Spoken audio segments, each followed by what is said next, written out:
All right, two quick stories before we move on to our more meatier ones, just so we can kind of have a palate cleanser. I see y'all coming in on StreamYard. Put a wave in the comments. Let me know that you're here. Let me say hi to you. Let me hug on your neck virtually.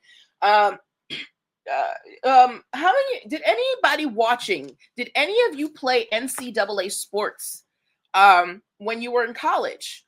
A lot of you, I think, maybe parents. Do any of you have children who have or do play in NCAA sports currently? While you guys give me those answers, of course, you've seen lately, the crux of college students who have come into, newfound riches because they are now able to make money off of their names, images, and likenesses, right? You have athletes like Angel Reese, you have Caitlin Clark, you have no NCAA, nobody's kid, nobody or nobody's children was playing in NCAA. Well, okay, that's fine. Well, if you know somebody who played in the NCAA as a student athlete, from as far back as 2016, they may be entitled to compensation. The NCAA, they have recently come to a settlement with student athletes. They have come to a $2.8 billion settlement that is going to be finalized in April.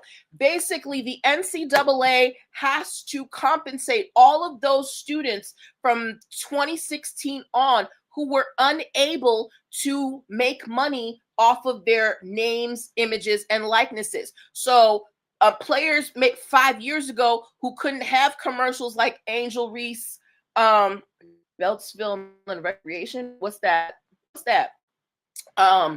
So athletes who could have been on like Angel Reese and Caitlin and all these people. Those are the only two I really know.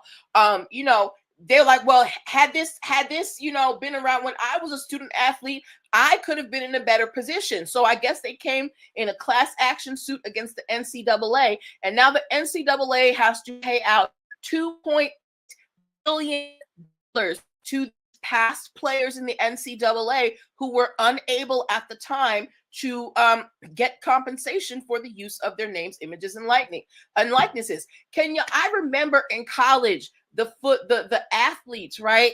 They were working hard. They didn't really have lives. They couldn't have jobs.